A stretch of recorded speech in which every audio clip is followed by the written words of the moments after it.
And so Gabriel went on an epic adventure in search of the location of the acolytes. And his first stop was the parking lot. Well, yeah, we gotta get his car. Oh no, we gotta steal one. This game is open world now. Please, just climb up over the railing. Kept you waiting, huh? Generic portal. Well, I mean, it did kind of open up. That's kind of cool. I think I've seen this in a Shin Megami Tensei game before. Well, it's kind of chilly out. Dracula needs his coat. I didn't realize that Dracula turned into Blood Bayonetta. Oh my god! That was kind of awesome. We're almost ready to start gameplay. There's just a couple of more things we need to go through first. Oh, it's beautiful. The travel book is back. We got our mission objectives. And the skill page is back from the original game, including those animations that we liked so much. Oh, I'm so happy. Sprinting is back. You get it from the start. It's not quite as useful, though. Doesn't have as much of a range on it. Is it just me, or do those animations look clearer, too? Yeah, they did something to it. I think it's also because of the quality of the page as well. Yeah. So you have the dodge, the stomp, and returning from Mirror of Fate, you also have the ability to block and dodge in midair. Always handy. All right, so first of all, instead of the combat cross, we have the Shadow Whip, which I would like to point out is manifested from Dracula's own blood. So, yes, we are Blood Bayonetta. Yes, very much so. Blood is a recurring theme in this game. I mean, to be fair, it is a reoccurring thing with Castlevania in general. And I know Iga explained it away as him just being fascinated by blood, but... They really pile on the blood motif in this game, like a lot. So I did say before that there were going to be a couple of changes and other things that I was going to make in the game options. So first of all, there's a play without QTEs option, which I'm going to turn on, and counterintuitively, it is actually going to make the game harder. Okay. I'm going to explain why in a little bit. There's also this hints option, which I'm going to turn off. You would think that hints would be things like, puzzle hints or things like that. But no, they're these really annoying pop-ups that show up. Things like, oh, every time you get the ability to unlock a new move, it will tell you constantly, oh, you can unlock this new move. Oh, you can constantly, get this new piece of concept art. Oh, that's the kind of tooltips. things yeah, every tooltip. Gabriel, you need to find 3 more gems! Yes, that kind of thing. That's what it Okay. that's what it turns off. Oh, thank God that's an option now. Unfortunately, it doesn't turn off the really annoying things. Just the extremely annoying things.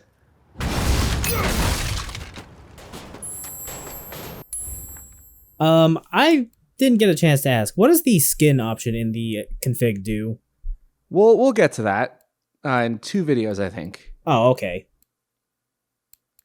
I would also like to point out that the first available skill is not any of the attack moves. It's the somersault, which we didn't get until like chapter 4 in the first game.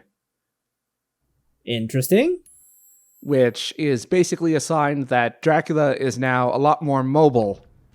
And combat in this game is a lot more about positioning. And also about getting stuck on objects.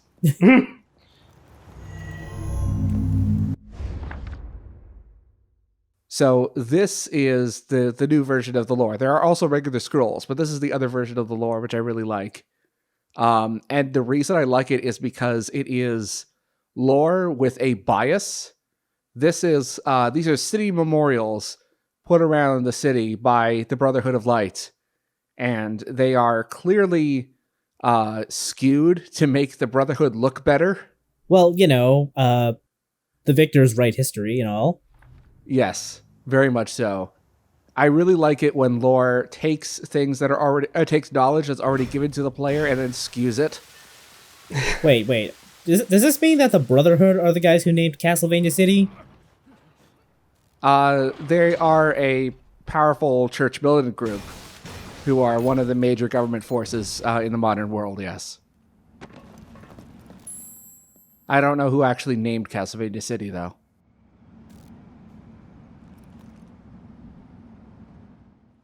Alright, so sub-weapons in this game, the ammo system is almost entirely gone. When it comes to daggers, as you can see, they just run on a cooldown timer that eventually regenerates.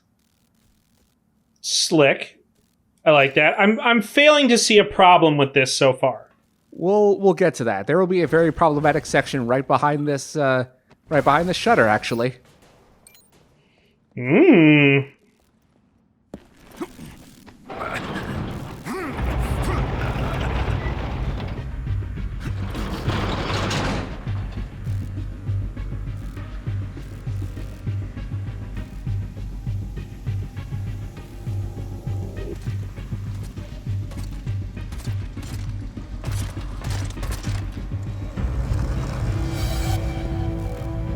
I sense the presence of a Golgoth guard. You are no match for this enemy. Hide. Dracula, this is a sneaking mission. Oh, no. Forced stealth. So yeah, this game has forced stealth. In fact, it has 2 different types of forced stealth. Huh. So this is the first one, and the one I actually kind of like.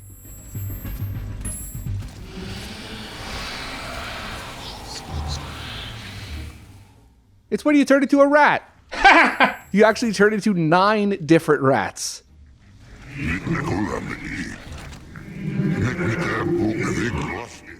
I was just about to ask if you got to move around as the rats. Oh! Yes. And if you stand in the Golgoth guard's flashlight for too long, you will stomp on the rats. You have 9 lives. You know what they say about rats and their 9 lives. Did we just lose a foot? Is that what happened? You just lose 1 life. And if you lose all of them, it's game over. God hasn't seen you. Get close to him and use your power of possession, if you remember how to use it. And this is the other thing. Occasionally you will have to possess other enemies in order to use their special abilities. Usually it's just opening doors.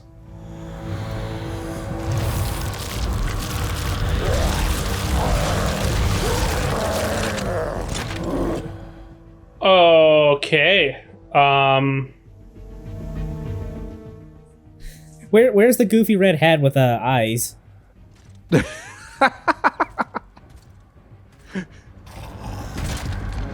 My blood is destroying this being. I don't have much time. I don't like this this new design of Cappy. This old design of Cappy, I should say.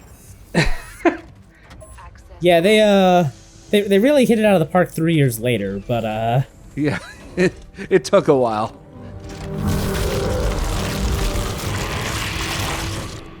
Yeah, I'm glad glad Nintendo sanitized it. Did you actually just have to do that because the button was up too high for Dracula to push it?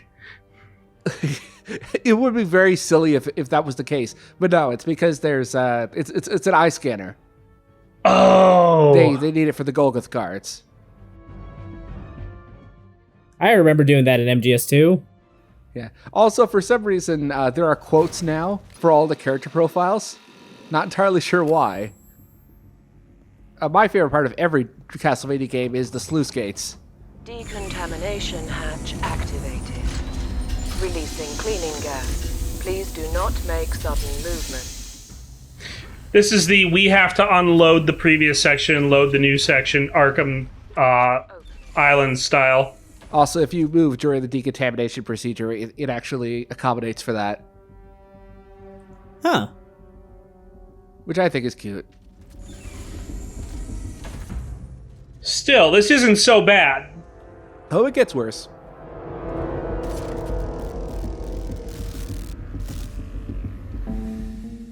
God, I'm impressed with the atmosphere. Yes, that I do like the atmosphere. Critics at the time really did not like the atmosphere and art direction of the modern day sections, which I don't know. I don't see it. Yeah, they're wrong. Don't believe anything they say. It might have been a case of some bad press just for being part of, Lords of Shadow in general. Well, no, the press really liked Lords of Shadow 1, though. And they were just disappointed with how the franchise turned out. Anyway, this is a new technique called the Bat Swarm, which we can use to distract enemies while in stealth. I was just about to, jokingly say throw a coin over there, but I guess that's just more or less that, huh? Who needs coins? We've got bats. Also, Dracula will get sparked if you jump over there when the electricity is on there, so don't do that.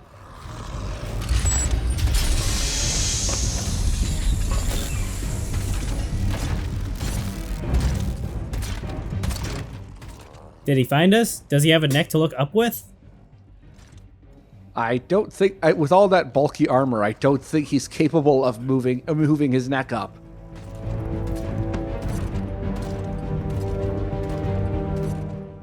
There's nothing. And I'm late for my Warhammer game. Somehow they said I was too dumb even to be a Space Marine.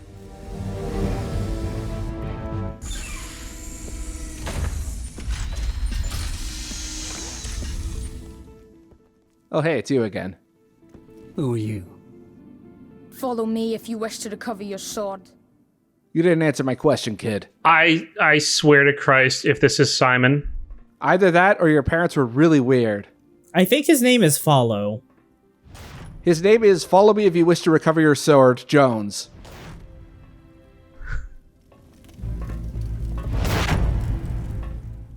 It would be really weird, though, if Follow were actually Simon, though, because, Simon wears around. It'll make the inevitable escort mission really easy, though.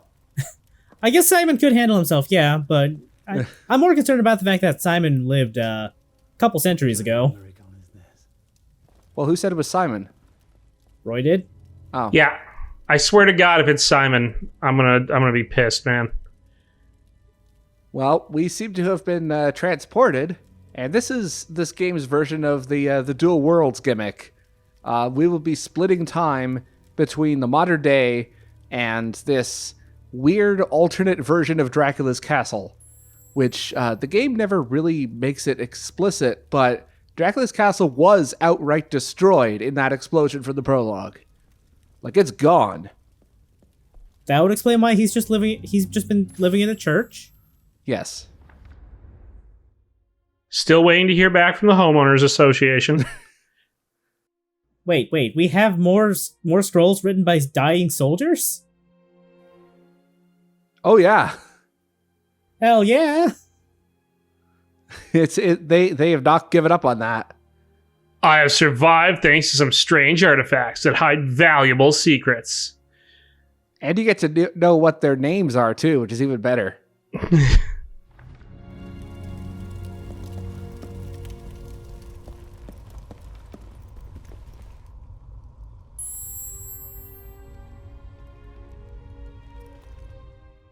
Oh yeah. All right, so now the game is just teaching us how to restore our health. And I love the animations for pretty much everything else coming up here, especially the blood font.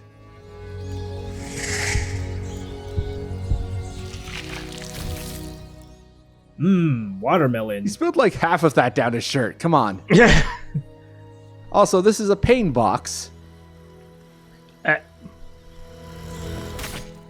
I mustn't fear. Fear is the mind killer. So we're going to get health upgrades from that. 4 more and we get a whole Mortal Kombat game. Clearly, Dracula has never played Silent Hill, so he doesn't know any better than to just stick his arm into random holes whenever he finds it.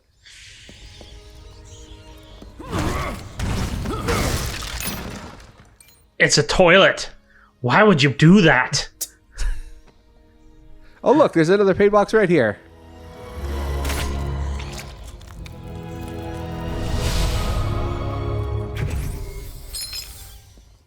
Yeah, like I said, they really go heavy with the blood motif. Mm-hmm. Like, there is more blood in this game than your average creepypasta. He's just so flippant about his hand getting, like, stabbed or whatever goes on in the pain box.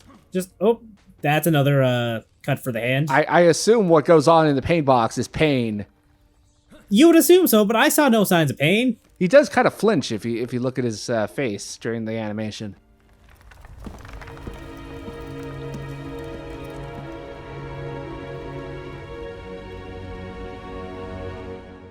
So this is another thing I really like, is that the game just doubles down on what it thinks, a 3D version of having like several different ecologies within Dracula's castle would be like. Am I truly here? You might as well be, bud. Like, in the various other 2D games, you have a forest and a desert and, God knows what else within Dracula's castle. And Lords of Shadow 2 just says, okay, we'll go even further. I appreciate the them trying to rationalize it. What happened with the textures there? I don't know. This game, the PC version does have an HD texture pack that is unique to the PC version. And it actually looks really good compared to the consoles. Is it an official one or is it a fan-made HD? Yeah, it's official. Okay. Is this that pack or is this the stock? This is I'm using the HD texture pack. Okay. Also, oh no, this blood is clotting the gears. Let me just throw more blood at it to make the blood go away. I threw my hyper-realistic blood daggers at the blood. Oh yeah, that's what I threw up the other night.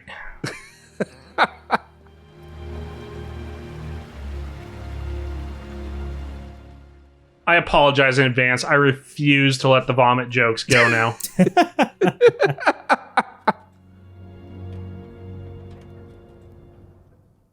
Well, I guess someone's got to keep throwing them up. There you go. Well, I mean, that was a pretty sick scene. I'm sorry. Okay, these chandeliers, they're terrible. They've got awful physics. I really don't like them. You pretty much have to be fighting like in the opposite direction of where you're supposed to go in order to actually get momentum. I see what they were going for with this, but I feel like the implementation just makes you want to like hurl the controller. Yeah, it feels way too scripted for itself, and yet it's like it's not tied to physics at all. It's clearly a scripted, a scripted animation, and yet it doesn't respond well to input at all.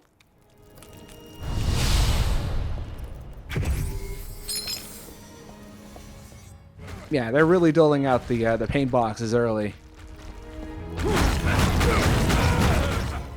That's only slightly foreboding. This is a strange waterfall. I guess we'll come back to it later. Perhaps we're missing some power or something. That's usually how these games go. Are we gonna get the holy snorkel in this game? No, that's DLC. Damn it. So this is more hub world and Metroidvania style then.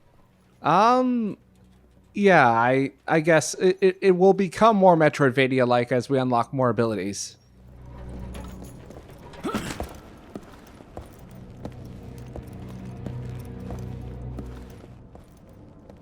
You'll pay for what you did to me and my mother. Trevor?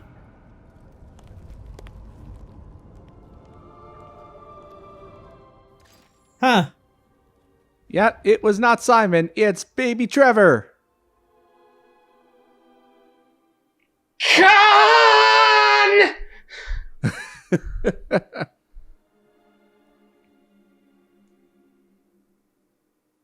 And just in case you forgot, that's the quote again. I don't know why they put in the quotes. Although, to be fair, for some things like the enemy types, they actually add quotes for characters you don't see anywhere else. So that's kind of interesting. This one feels like they wanted to keep to a standard, and they didn't have much else to work with that was really defining.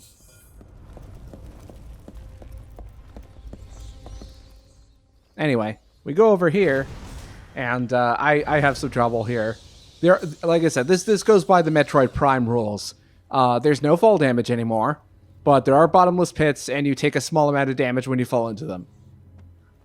And then it respawns you where you fell off. Yeah, I'm playing on hard mode, so it actually has a decent amount of damage when you fall. Curious, Andreas.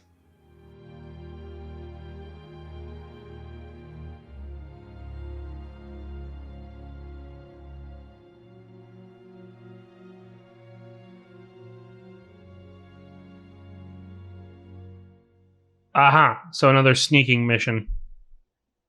Sounds like they were on a recon mission at least. Yeah, a recon mission that he's taking on from one of his fellow soldiers who was a fucking coward. It sounded to me like he was trying to hunt for treasure, but maybe I read that wrong.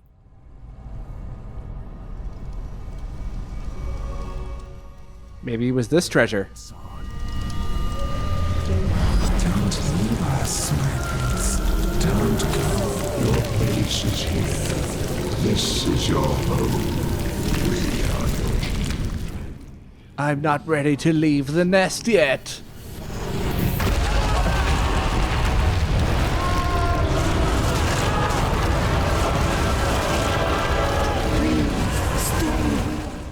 So, whatever the fuck this is probably one of my favorite parts of this this game's story.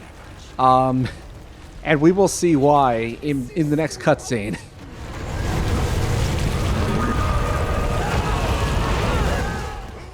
That be some Evil Within stuff right there. Oh, yes. Left us meet. Love the Superman dive through the stone there. Yeah, the game's cutscene direction is so good.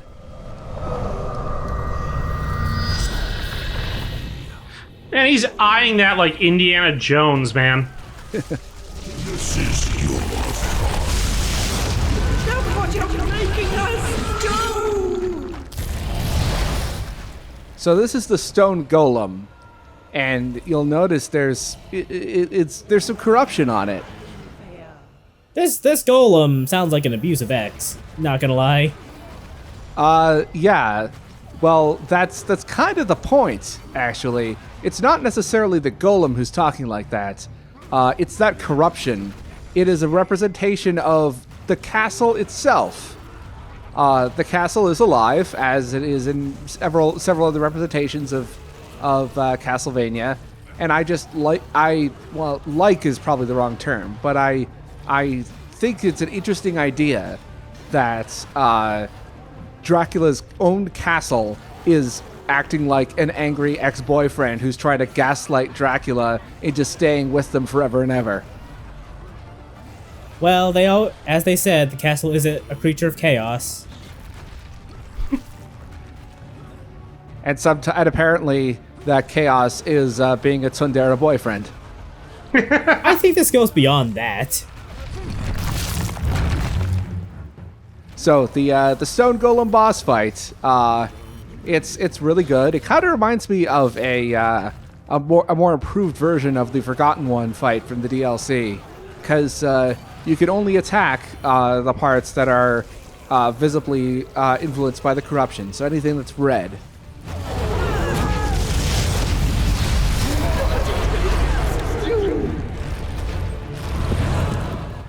Oh, that is so cool. You can't destroy. Block its phone number, Gabriel. Stop answering its texts at 2 a.m.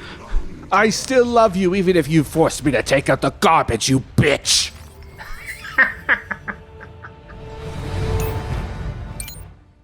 Well, we took care of that, and it left us a present. We will find out what that present is next time. Mm-hmm. So there was a lot of controversy regarding that gruesome scene with the family. But because the press were only allowed to play the first hour of the game, this section, which I don't necessarily think is controversial, but I think it's very interesting, this analog between Dracula and his castle as very disturbed exes. I think it's really unique and fascinating, and I think that if Konami or someone else or another company, a better company, were to revisit the Castlevania franchise, I want them to take this plot beat again. I want them to revisit this angle. House Hunters Wallachia. Yeah, exactly. Real Housewives of Wallachia. The house is literally the wife. That's the hook. Yes, it is. Exactly. When do we get to the part where Gabriel just has had enough and kicks their ex to the curb and I guess into a solar eclipse? You know, you might actually be predicting a plot point there. I'm not going to say anything more than that. It's got to happen after he does the open plan kitchen. Okay, I don't want to make it seem like we're making fun of domestic abuse, but this is a very interesting angle for a vampire and a castle to have. It's just weird enough for this series. It's very unique. Yeah. Like, and other reviewers at the time were, I think they were more disappointed that this wasn't a more serious story, that this didn't have like the proper closure. But to me, like, the fact that it fails so much in its drama is part of the appeal. It's adorable. I love it. I really appreciate the failure of its drama. I don't know, like in hindsight, like just looking back at the entire Castlevania series, this whole series just lives off being cheesy and schlocky. So this is like just perfect for the tone. Yeah. Please, more of this.